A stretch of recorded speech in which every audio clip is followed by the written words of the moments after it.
Hi అందరికీ welcome back to my channel. ఈరోజు వీడియోలో ఎలాంటి సాస్ కానీ మసాలా కానీ వేయకుండా సింపుల్ అండ్ టేస్టీగా వెజిటేబుల్ ఫ్రైడ్ రైస్ ఎలా చేసుకోవాలో చూసేద్దామా. ముందుగా 2 చిన్న సైజ్ టమాటాలని ఇలా ముక్కలుగా కట్ చేసి మిక్సీ జార్లో వేసుకోవాలి. అలానే కొద్దిగా అల్లం ముక్కలు, 4 పొట్టు తీసిన వెల్లుల్లి రెబ్బలు, 3 ఎండుమిరపకాయలు, 1/2 స్పూన్ పంచదార కూడా వేసి వీటిని మిక్సీ పట్టాలి.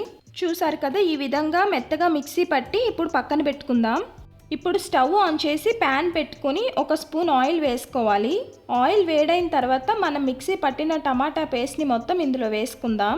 స్టవ్ని మీడియం ఫ్లేమ్లో ఉంచి 5 నిమిషాలు ఉడికించాలి. 5 నిమిషాల తర్వాత టమాటా పేస్ట్ నుంచి ఆయిల్ సెపరేట్ అయ్యి ఇలా దగ్గర పడుతుంది. ఈ స్టేజ్లో ఈ టొమాటో పేస్ట్ని సెపరేట్గా తీసుకుందాం. ఇప్పుడు కడాయిలో కొద్దిగా ఆయిల్ వేసుకొని చిన్నగా చాప్ చేసుకున్న వెల్లుల్లి రెబ్బల్ని 1 స్పూన్ యాడ్ చేసుకోవాలి.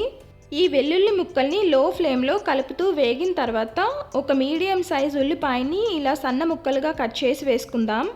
ఉల్లిపాయ ముక్కలు 2 నిమిషాలు వేగిన తర్వాత చిన్నగా కట్ చేసిన క్యారెట్, బీన్స్, క్యాప్సికమ్ ముక్కలు వేసుకోవాలి. వీటితో పాటు 1/2 కప్ వరకు సన్నగా కట్ చేసిన క్యాబేజ్ ముక్కలు, ఈ వెజిటేబుల్స్కి సరిపడా సాల్ట్ని వేసి ఫ్రై చేసుకోవాలి. ఈ వెజిటేబుల్స్ 3 నిమిషాలు వేగిన తర్వాత మనం సెపరేట్గా తీసుకున్న టమాటా పేస్ట్ని ఇప్పుడు ఇందులో యాడ్ చేసుకుందాం. స్టవ్ని హై ఫ్లేమ్లో ఉంచి ఈ వెజిటేబుల్స్ అన్నీ కుక్ అయ్యేంత వరకు కలుపుతూ ఫ్రై చేసుకోవాలి. మీరు కొంచెం స్పైసీగా తినాలంటే ఈ స్టేజ్లో కొంచెం కారం వేసుకోండి. ఇలా వెజిటేబుల్స్ అన్నీ 5 నిమిషాలు ఫ్రై చేసుకున్న తర్వాత మనం ముందుగా కుక్ చేసుకున్న రైస్ని ఇందులో వేసుకుందాం. నేను నార్మల్ రైసే వేస్తున్నా, మీరు కావాలంటే బాస్మతి రైస్ కూడా వేసుకోవచ్చు. ఇప్పుడు ఇందులో 1 స్పూన్ మిరియాల పొడిని, మనం ముందుగానే వెజిటేబుల్స్లో సాల్ట్ని యాడ్ చేసాం కాబట్టి ఈ రైస్ వరకే మన టేస్ట్కి తగ్గట్టు సాల్ట్ని వేసుకోవాలి. మీ దగ్గర ఉంటే స్ప్రింగ్ ఆనియన్ కూడా వేసుకోవచ్చు.